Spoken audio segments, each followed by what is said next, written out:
All right, everyone. So I have officially prestiged for the first time in Black Ops 7. And I wanted to wait to do any first impressions video until I had hit that first prestige.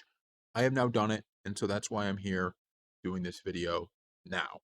And Black Ops 7 is one of those games that really has me in a mental pretzel, to be completely honest with you.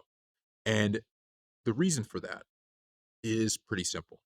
When I go on YouTube and even on, Twitter or now X, and you read some of the reaction to the game and the criticisms of the game that are out there, it's hard for me to disagree with a lot of them. I thought what they did with matchmaking was great in terms of taking the SBMM out, but I also didn't love how they did a last minute, actually, we're going to put in this other thing. And why it's not that I think that has any real effect, because to me it doesn't, right? I'm finding matches quick and all of that. So really having that in the game doesn't matter. It's just how it looked. You should have just said from the get-go, you should have said from the moment the beta ended that we're putting in this one and we're not and we might have a smaller mode of this. Because then people may be against it, but they wouldn't feel like they were getting screwed. The way it was announced, the way it all came to be, the reaction from people is they just feel like they were getting screwed. So I get those criticisms. I also understand the criticism of this game, not being anywhere near what we're accustomed to or we would have been accustomed to back in the day, right? Like when you look at the total package of a Call of Duty 4, a World at War, a Black Ops, a Modern Warfare 2, and all of that, you got a real military online shooter. And I understand, it was more about, unlike Battlefield, which is kind of about a team based thing, it was always kill streaks and stuff like that. But if you go through those campaigns, and especially World at War, it's like World at War was telling you about World War II. You could learn a lot about World War II playing through that campaign. Compare that to the campaign of Black Ops or Black Ops 7, right? Compare that to that campaign. It's not close. The attention to detail is not close. And that would be fine if the multiplayer was on the same level. But when I look at the multiplayer, it doesn't feel anything like what we saw in World at War or Call of Duty 4, where you have all these crazy looking things running around, like the cyborg stuff. And I understand this is in the future. I'm just saying it doesn't feel like it's a military shooter anymore. It doesn't have the same Call of Duty feel because of all the custom things you can have. I get those complaints. I really do. It feels like a completely different series in that sense. But on the flip side, I also think this game is really, really fun. And there is so much here that I think they do well. With the maps, I don't think there's any maps here where I look at them and I go, that's an all time great map. You can remember maps from back in the day, right? You think about Call of Duty 4, some of the maps they had there, Modern Warfare 2.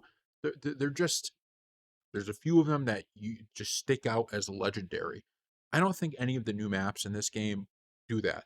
I also don't think any of these new maps are really that bad. I mean, there's some that are better than others. There's some maybe you don't like to play on, but I think they're pretty good. There's a good selection of maps here between the new and the old, and I really like a lot of what they did with them. When I look at the weapons, right?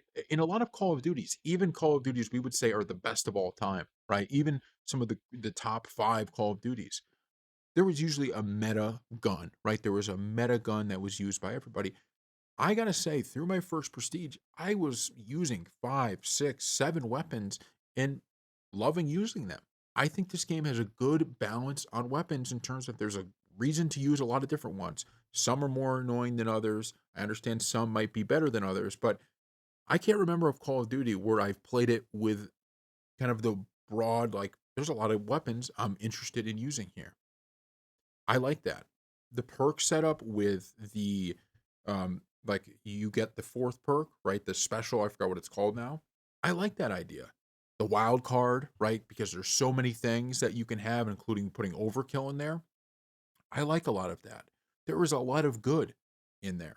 I think the movement feels great. You could tell in this game, and I've said this in other videos too, but you could tell in this game that it's almost like halfway through they decided, you know what, we love this movement, we're going to add this movement in, but we don't want to go overboard, so we're going to kind of half and half it, right? Some maps have a little bit more of that movement needed than others, And I think that was the right decision because I think if you put too much of those, like on the mission you're on that ship where you have to jump, like they have the little arrows to jump and, like the areas where you have to use the new movement. I don't think people would love a game that's completely built on that, right? That you have to use that all the time. But the movement in itself, right, I think is great. I think they should take a lot of those areas out completely and just allow you to use this new form of movement in and of itself, right? I don't think you need to go full bore into it. I think the game feels pretty smooth doing that. And so we'll see, where it goes from here because there's seasons and everything that's going to happen. And I'm just talking about the multiplayer, not the campaign and not the zombies.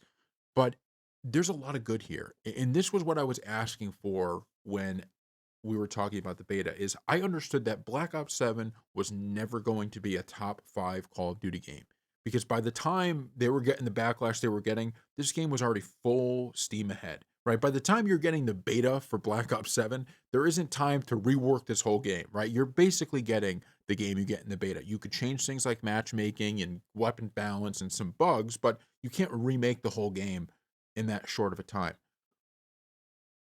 All I wanted out of that, all I wanted out of that was a game that I felt we could have a foundation to say, going forward, can you build on this foundation and get this series back where we want it? And I do think Black Ops 7, at least since I played it so far through One Prestige, is doing that. The downside to me saying that is that this is wholly reliant on the people making the game. And I'm not talking about the average person making the game, right? I'm not talking about the average employee. I'm talking about the higher ups. It's all on them to understand what needs to come next.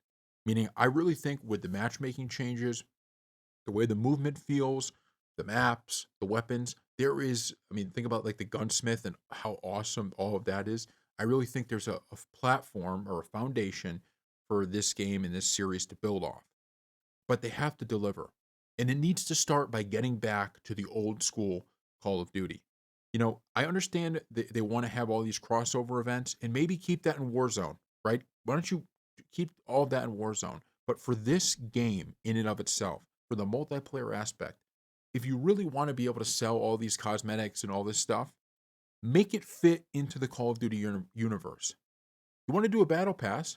Fine. I don't have a problem, especially the battle passes where you spend 20 bucks, you get the battle pass, and then once you get through it once, you get to keep going through it. I have zero issue with that, right? If you sell a battle pass one time for $20 and as long as I finish it, I get enough to buy the next one, I got no problem with that. But the stuff you get from there should be in the Call of Duty world, right? I want to see a campaign in the next Call of Duty that is closer to what we saw in the prime years of Call of Duty, where you play it and it's almost like you're watching the History Channel than what we see now. We don't need the crazy stuff. We don't want all of this. What we want is the same kind of military shooter that we had back in the day. That's how this game will be successful. And I do think there's a foundation here, right? I think there's a lot of good. I don't think this is a bad game. This is a game I've played for hours and hours and hours on end, and I haven't gotten bored with it. I haven't. But I don't like going on to social media. I don't like going on to YouTube and seeing negative comments from people and negative videos from people calling out things that they're rightfully calling out. The negativity that the game is getting in certain areas is not negativity that is just, oh, people are being negative. No. You listen to the complaints and you go, I like the game a lot, but what am I going to, I'm going to argue and pretend that that doesn't exist. Hey, the campaign sucks. I'm going to sit here and go, oh no, from what I've seen of the campaign, that campaign doesn't suck. Even if I decided right now to go play through that campaign and I thought it was the best campaign in the world in terms of a standalone, which I obviously would not. But even if that was the case, there's one thing I could tell just by the things I've watched. It's not a Call of Duty campaign. It's not. Doesn't matter if like Call of Duty, right? It is a very set in stone formula.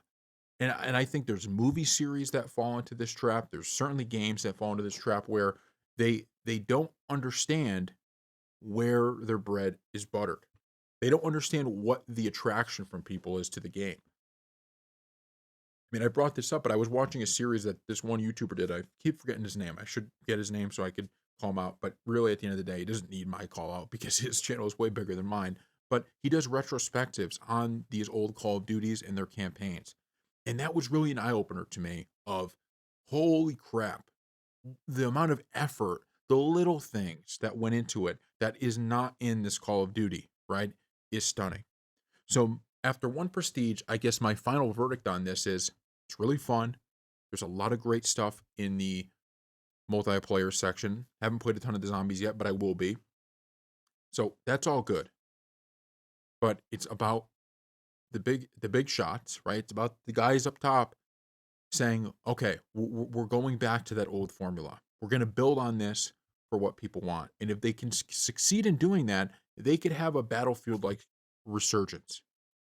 It could be all of these people that are complaining about the game, they're going to give it a shot. They will.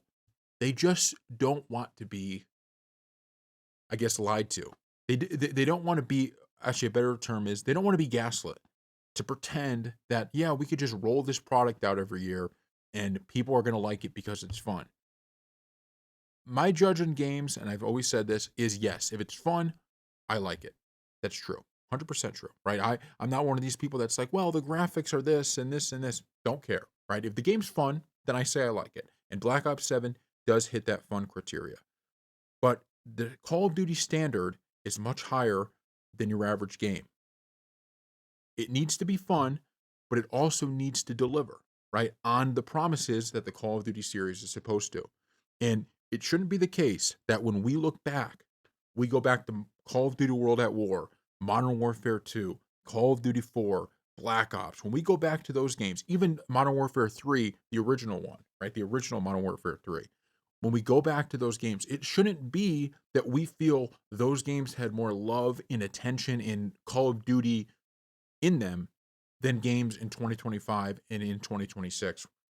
That shouldn't be the case, right? We are so far removed.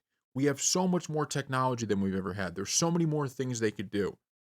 So, to me, Call of Duty has to get back on track. And I don't know, because like I said, I kind of took a break from playing. It was really not all games, but there was a section of time that I wasn't really playing many games, and that was in the fall of the Call of Duty series. I would say I missed kind of some of the worst games when I wasn't playing them. And I don't know what remakes they've made. I haven't looked and not. But one of the things I would say is at the end of the day, why don't you just go ahead and remaster one of these really old ones? When I mean remaster, I mean make it, into a modern day game, right? Up up everything, but don't change a damn thing. And give yourself an extra year to produce a game that we really want. That's what I would tell them to do, right? Go out, remaster an old game to a T. Don't add any bullshit in, right? Don't add any crap in, okay? Remaster an old one to buy yourself a year to make a really, really great game. I hope that would be the case. We will see what happens. Put in the comment section below what you think. Thank you all for watching, and we will see you next time.